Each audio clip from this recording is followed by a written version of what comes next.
छत्तीसगढ़ के जनप्रिय मुख्यमंत्री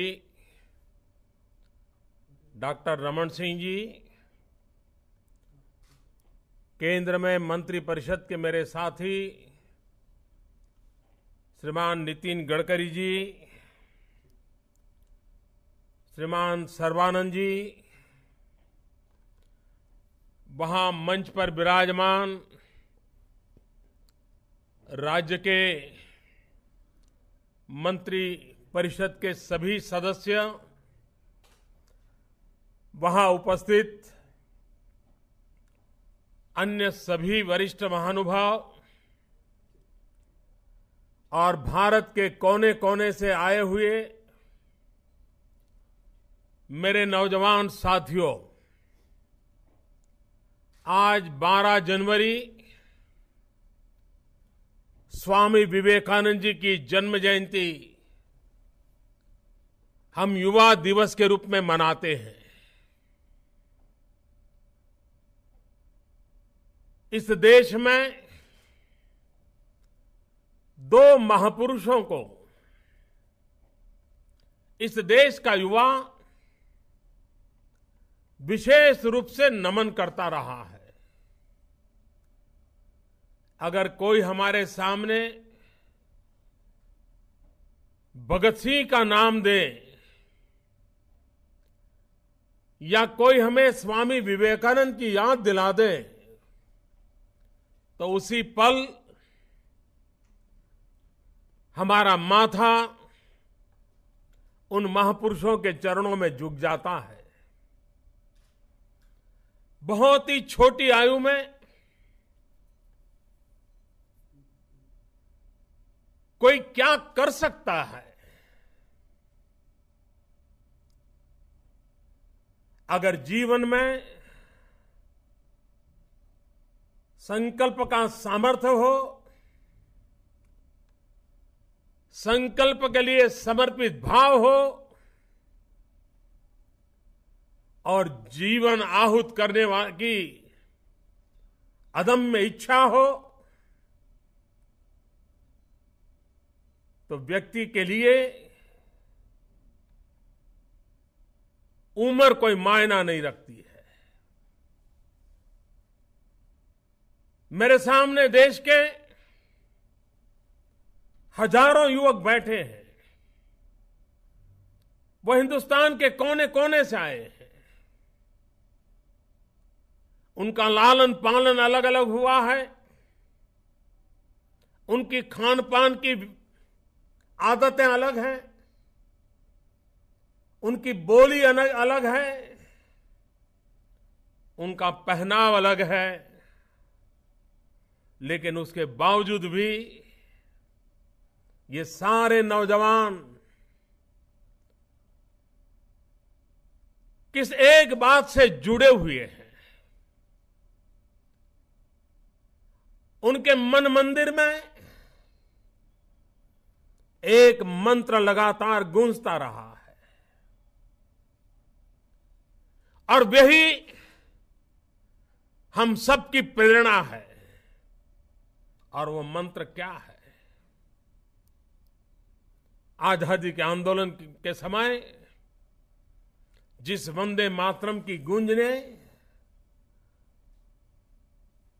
कश्मीर से कन्याकुमारी, अटक से कटक पूरे हिंदुस्तान को आजादी के आंदोलन में परो दिया था। एक मंत्र होता है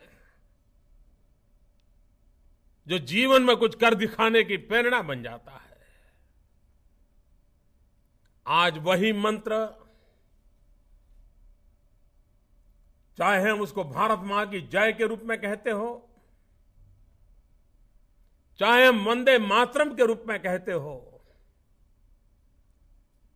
पहले मां भारती को गुलामी की जंजीरों से मुक्त कराने के लिए वह हमारी ताकत बन गया था। और आज आजाद हिंदुस्तान में भारत को नई ऊंचाइयों पर ले जाने के लिए, विकास की नई ऊंचाइयों को सिद्ध करने के लिए समस्याओं से मुक्ति दिलाने के लिए, हिंदुस्तान के गांव, गरीब किसान, मजदूर, उनके जीवन में बदलाव लाने के लिए यही मंत्र हमारी प्रेरणा बनता है। पहले देश के लिए मरने की प्रेरणा देता था, आज वही मंत्र हमें देश के लिए जीने की प्रेरणा देता है। और आप सब नौजवान अपने लिए नहीं, देश के लिए कुछ करने के इरादे से, किसी न किसी संकल्प से बंधे हुए हैं। आप कुछ करना चाहते हैं और यह देश प्रगति तब करता है जब 125 करोड़ देशवासी किसी न किसी संकल्प से बंधे हो, उस संकल्प की पूर्ति के लिए कुछ कदम चलने के लिए प्रयासरत हो, मंजिल को पाने के लिए अविरत कोशिश करते हो, तो देश अपने आप उस मंजिलों को पार कर जाता है। आज पूरे विश्व का परिवेश देखें, पूरा विश्व आज भारत की तरफ एक बड़ी आशा भरी नजर से देख रहा है। क्यों? इसलिए कि हिंदुस्तान एक संभावनाओं का देश है। अपार अवसर जहां इंतजार कर रहे हैं, दुनिया इसलिए हिंदुस्तान की तरफ देख रही है क्योंकि आज हिंदुस्तान विश्व का सबसे युवा देश है। 65% जनसंख्या 35 से कम आयु की हो, वह देश कितना सौभाग्यशाली है कि जिसके पास कोटि कोटि युवा हृदय हैं, युवा लोग हैं। और जहां युवा होता है वहां संकल्पों की कोई मर्यादाएं नहीं होती, सीमाएं नहीं होती है। कभी कभार हमारे देश में युवा की परिभाषा को लेकर के अलग अलग हमें बातें सुनने को मिलती है। शास्त्रों से लेकर के अब तक युवा की परिभाषाएं बहुत हो चुकी है। हर किसी का अपना नजरिया होता है। कुछ लोगों के लिए उम्र का दायरा ये युवा की पहचान के रूप में माना जाता है। मैं कभी कभी सोचता हूं कि युवा ये परिस्थिति का नाम नहीं है, युवा ये मनस्थिति का नाम है। मनस्थिति है जो युवा की परिचायक होती है। जब कोई व्यक्ति अपने बीते हुए पल को बार बार याद करता है, दोहराता रहता है, तो मैं सीधा सीधा अर्थ ये निकालता हूं कि वो अपनी युवानी खो चुका है, वो बुढ़ापे की ओर चल दिया है। लेकिन जो बीते हुए कल को बार बार दोहराने के बजाय आने वाली कल के सपने संजोता रहता है, वो उसके लिए मेरा मन हमेशा कहता है कि वो सच्चे अर्थ में युवा है। अगर आप अपने आप को युवा मानते हो तो युवा वो है जो बीते हुए कल की बातों को दोहरा करके अपने समय को बर्बाद नहीं करता है, लेकिन जो आने वाले सपनों को संजो के लिए पल पल प्रयास करता रहता है और हर सपनों को साकार करने के लिए अपने आप को खपा देता है। देश भर से आए हुए युवा उन सपनों का संपुट है। हम देश भर के लोग विविधताओं के बीच यहां बैठे, क्या कारण है? वो कौन सा कारण हमें जोड़ रहा है? सद्भावना ये अपने आप में एक बहुत बड़ी शक्ति होती है। क्या हमारे अंदर एक दूसरे के प्रति आदर भाव न होता, सद्भाव न होता, अपनेपन का कोई नाता न होता, तो हम इतनी अपनेपन से जुड़ सकते क्या? भारत विकास करना चाहता और आज बार आपकी इस युवा परिषद का विषय भी बड़ा महत्वपूर्ण है। एक तरफ व्यक्ति का,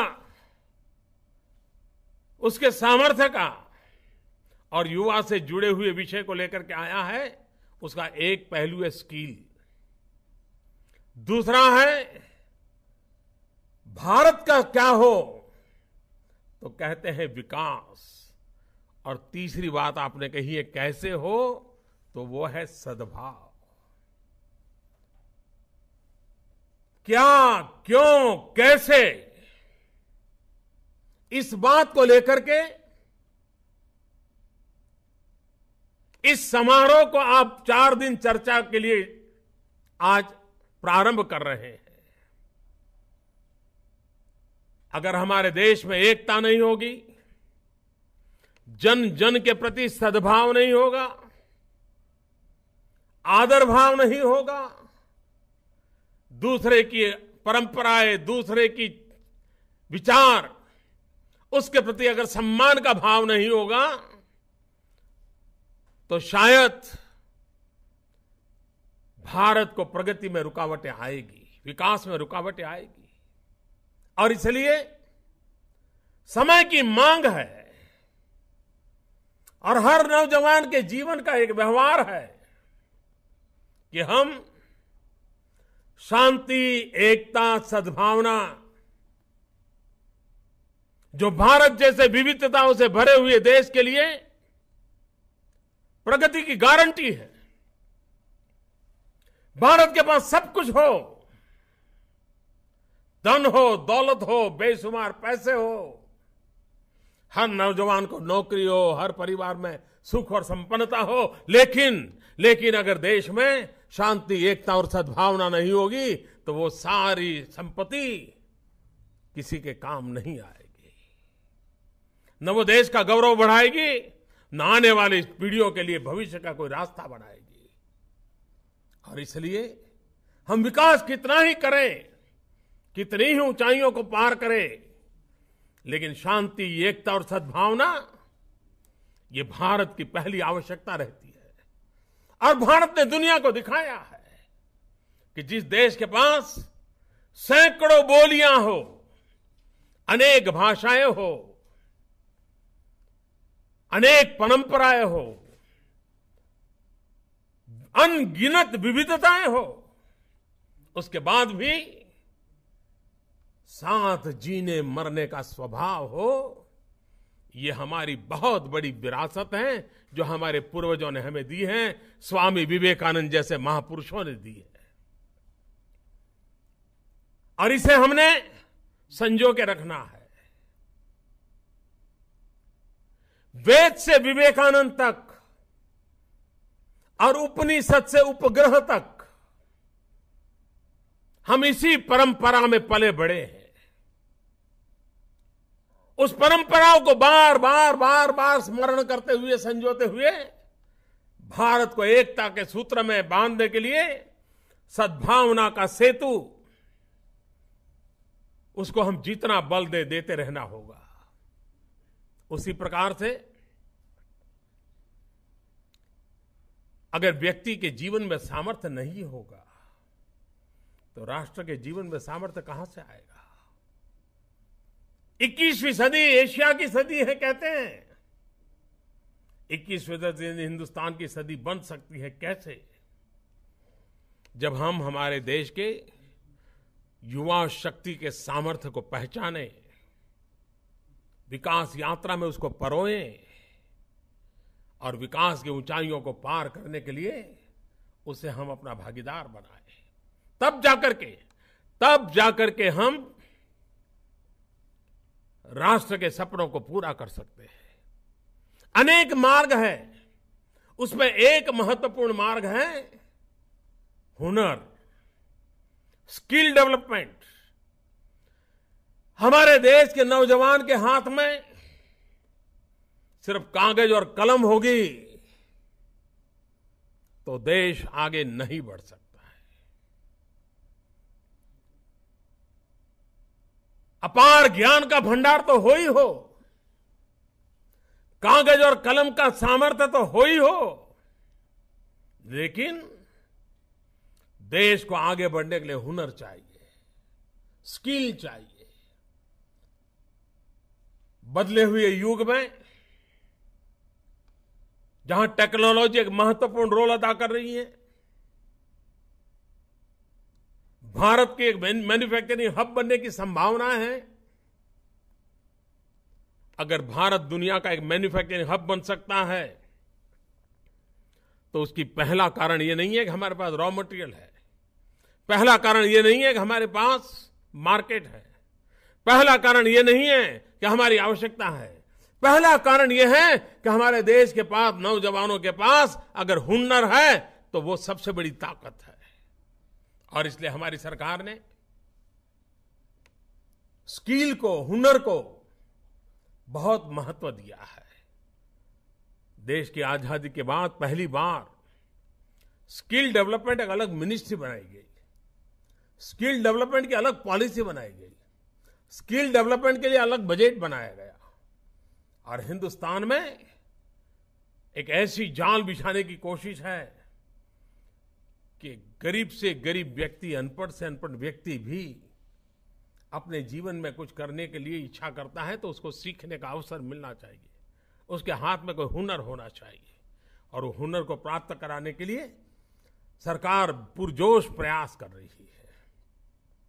हमारे छत्तीसगढ़ में रमन सिंह जी ने तो स्किल को एक अधिकार के रूप में डेवलप किया है। उन्होंने कानूनी व्यवस्था का प्रयास किया है। मैं पिछली बार जब छत्तीसगढ़ आया था तो स्किल डेवलपमेंट में किस प्रकार के उन्होंने काम की रचनाएं की हैं उसको मैंने अपने आंखों से देखा था। जहां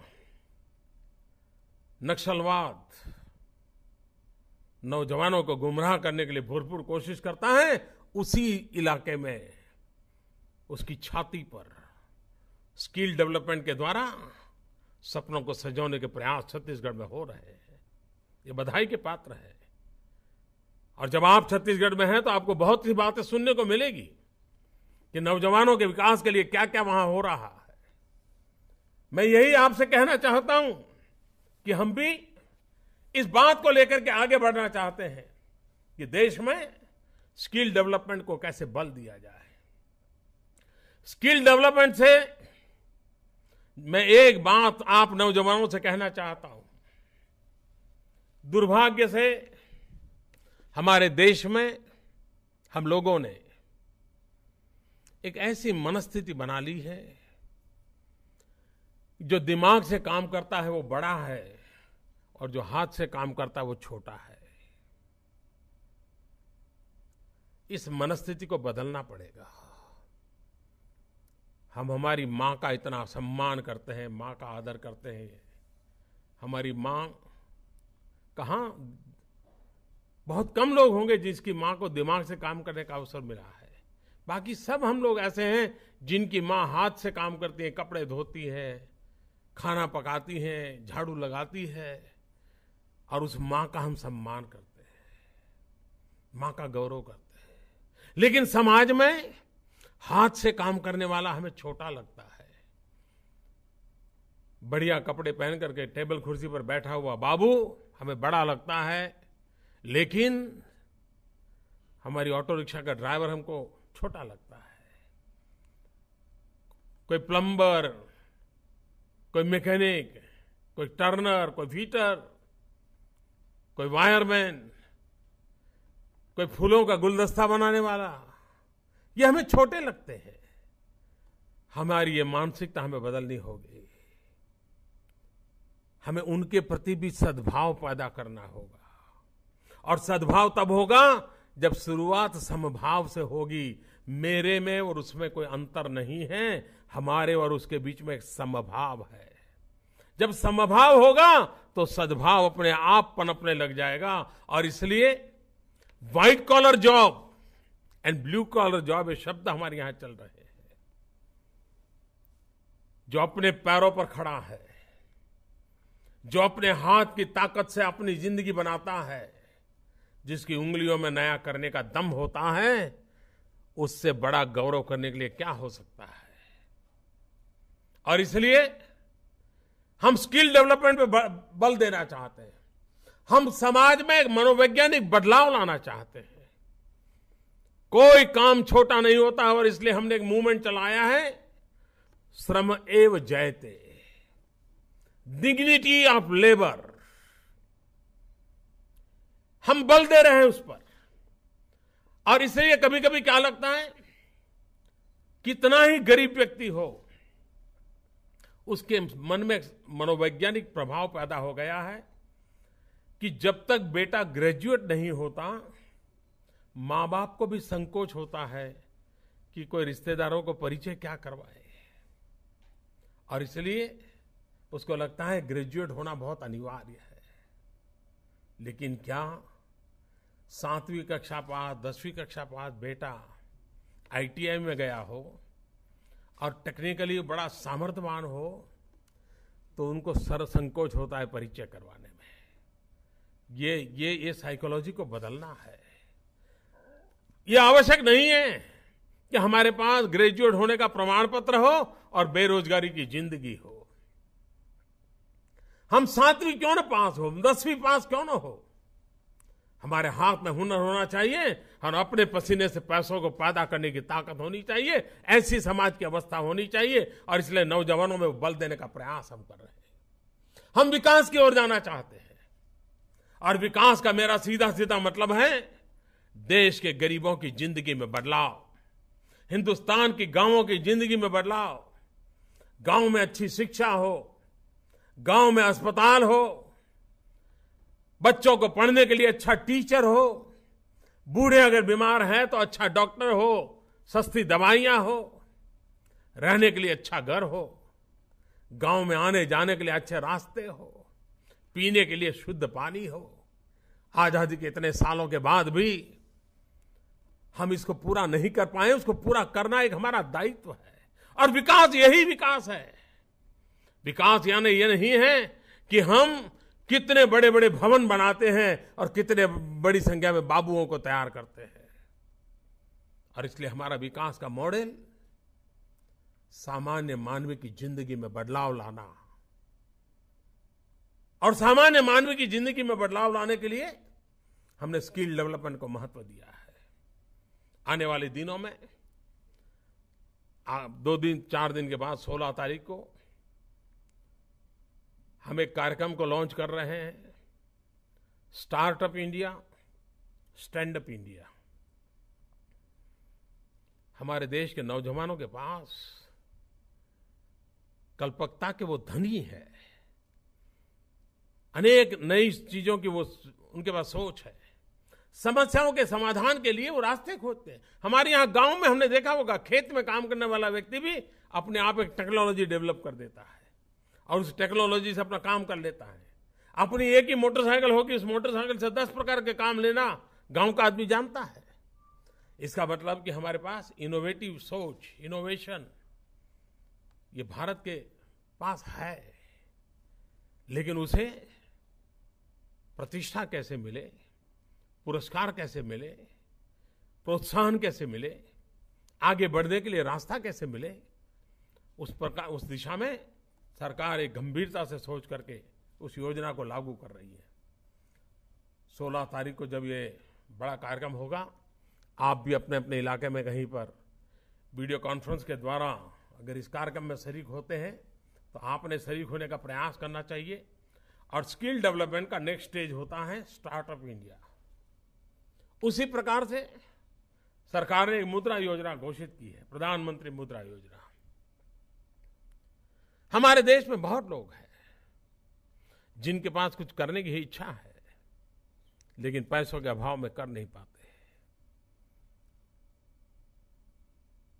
वो अनफंडेड है, बैंकों के दरवाजे उनके लिए खुले नहीं थे। हमने बदलाव लाए और बैंकों के दरवाजों को खोल दिया। बैंकों के दरवाजों को खोल करके मुद्रा योजना के तहत उन नौजवानों को पैसे देने का प्रयास शुरू किया है। और मुझे खुशी है कि बहुत ही कम समय में ये जो योजना बनाई, प्रधानमंत्री मुद्रा योजना, करीब करीब 2 करोड़ लोगों को बैंक से बिना कोई गारंटी पैसे दिए गए। इतने कम समय में बैंकों के द्वारा 2 करोड़ लोगों को पैसे मिलना और करीब करीब 80,000 करोड़ रुपए नौजवानों के हाथ में रख दिए। नौजवानों पर मेरा भरोसा है, देश की युवा शक्ति पर भरोसा है।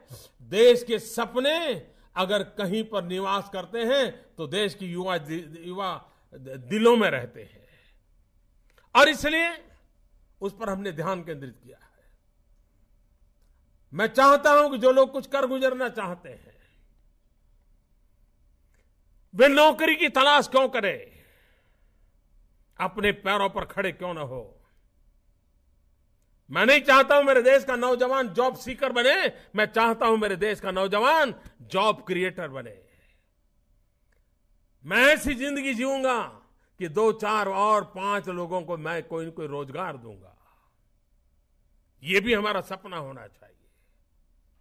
मैं रोजगार के लिए तड़पने वाला नौजवान नहीं हो सकता हूं, मैं रोजगार देने वाला एक साहसिक नौजवान हो सकता हूं। और यही तो जिंदगी का लक्ष्य होना चाहिए। क्या मैं औरों के लिए कुछ कर सकता हूं? और एक बार ये सपना लेकर के चलोगे तो कर भी पाओगे। और इसलिए आप अगर उस बात को लेकर के चलते हैं तो मेरा आपसे अनुरोध है, मैं आपको विश्वास दिलाना चाहता हूं, मैं आपके साथ हूं। ये सरकार आपके साथ है, ये पूरा हिंदुस्तान आपके साथ है। आप उस लिए सपने संजो करके लेकर के निकलिए।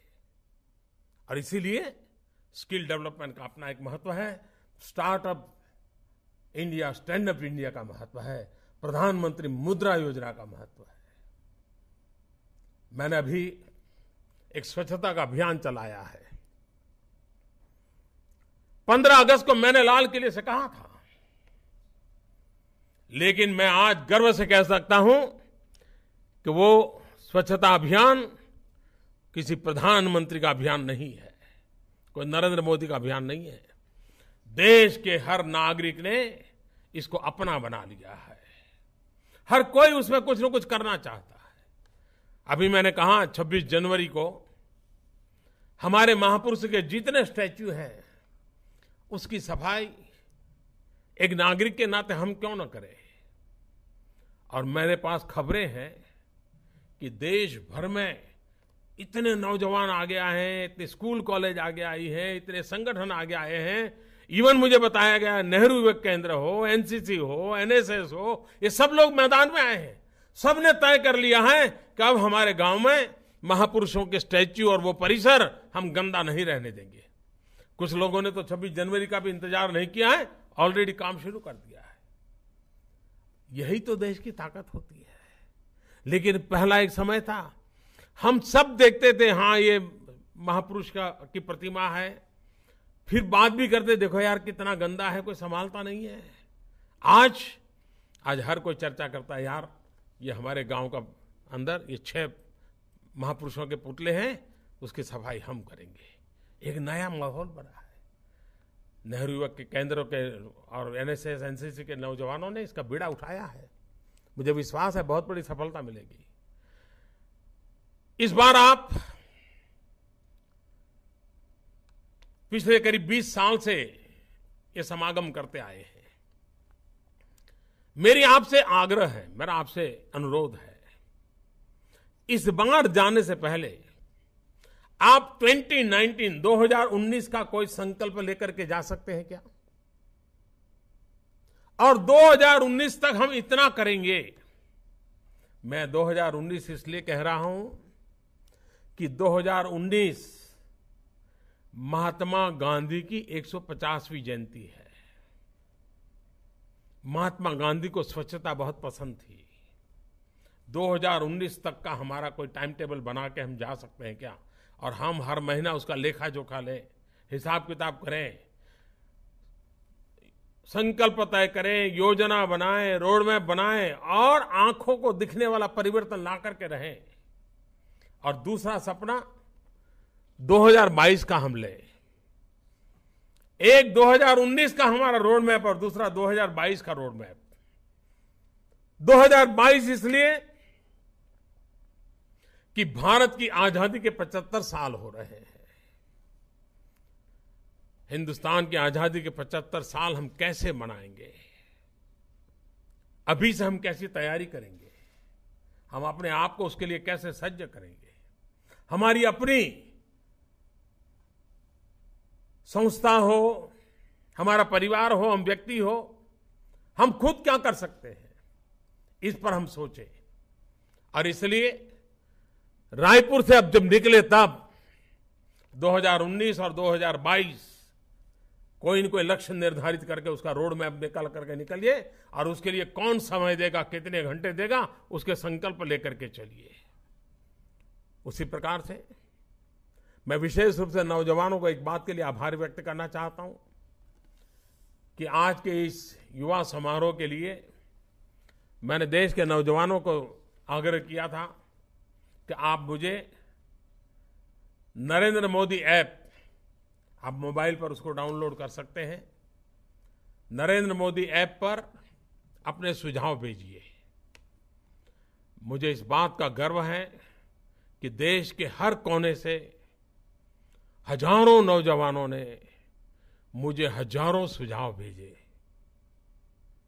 देश का नौजवान कितना जागरूक है और नरेंद्र मोदी ऐप मेरे लिए एक सरल माध्यम बन गया है कि मैं सीधा सीधा आपसे जुड़ जाता हूं।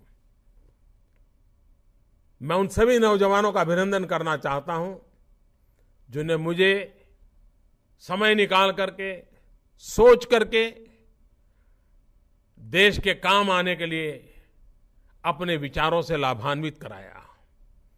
हजारों नौजवानों ने मुझे सुझाव भेजे, मैं उन सबका आभारी हूं। 26 जनवरी मैंने देश के सामने, देश के नौजवानों के सामने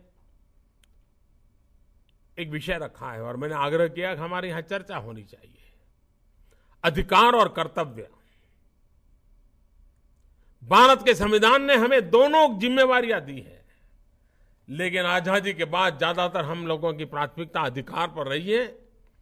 कर्तव्य व्यक्तिगत स्वभाव से जुड़ गया, समाज स्वभाव से छूट गया। कर्तव्य सामाजिक स्वभाव बनाना है। कुछ लोगों को कर्तव्य में रुचि हो, वो कर्तव्य करते रहे, इससे देश नहीं चल सकता। 125 करोड़ देशवासियों का कर्तव्य का भी स्वभाव बनना चाहिए। और अगर एक बार कर्तव्यों की हवा बन जाती है तो अधिकारों की रक्षा अपने आप हो जाती है। मैं चाहूंगा कि 26 जनवरी को, मैंने पिछली मन की बात में इस बात को कहा था, कईयों ने इस बात को आगे बढ़ाया है, आप भी इस बात को आगे बढ़ाएं, ऐसी मैं अपेक्षा करता हूं। छत्तीसगढ़ का प्यार, छत्तीसगढ़ की मेहमान नवाजी आप सबको बहुत याद रहेगी। मेरा सौभाग्य रहा, मुझे छत्तीसगढ़ में बहुत लंबे अरसे तक रहने का अवसर मिला है, इसलिए मैं उनके प्यार को भली भांति समझता हूं, उनकी स्वागत करने की परंपरा को भली भांति समझता हूं। लेकिन मैं इस बार इसका मजा नहीं लुटा पा रहा हूं क्योंकि कुछ जिम्मेवारियां यहां भी मेरे सर पर रहती हैं। लेकिन मैं मन से आपके साथ हूं। इस समारोह की मैं सफलता के लिए शुभकामनाएं देता हूं।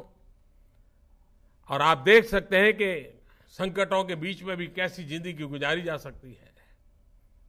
छत्तीसगढ़ कुछ वर्षों से नक्सलवाद के कारण परेशान है, माओवाद के कारण परेशान है।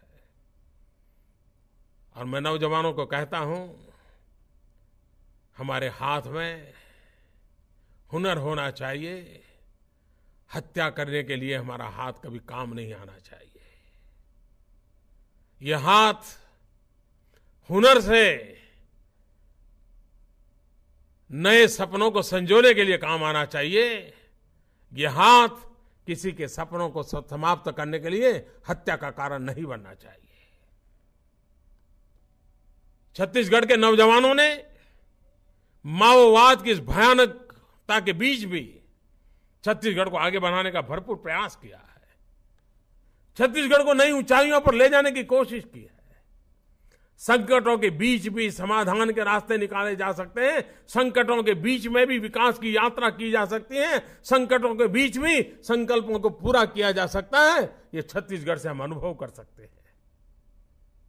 आज उस धरती में है, आप रायपुर में हैं, आपको प्रेरणा मिलेगी। मेरी आप सबको बहुत बहुत शुभकामनाएं।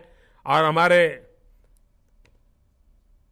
खेल मंत्री श्रीमान सोनोवाल जी, वो आपके बीच में हैं, बड़े उत्साही हैं, जरूर उनका लाभ मिलेगा आपको। आप सबको बहुत बहुत शुभकामनाएं। बहुत बहुत धन्यवाद।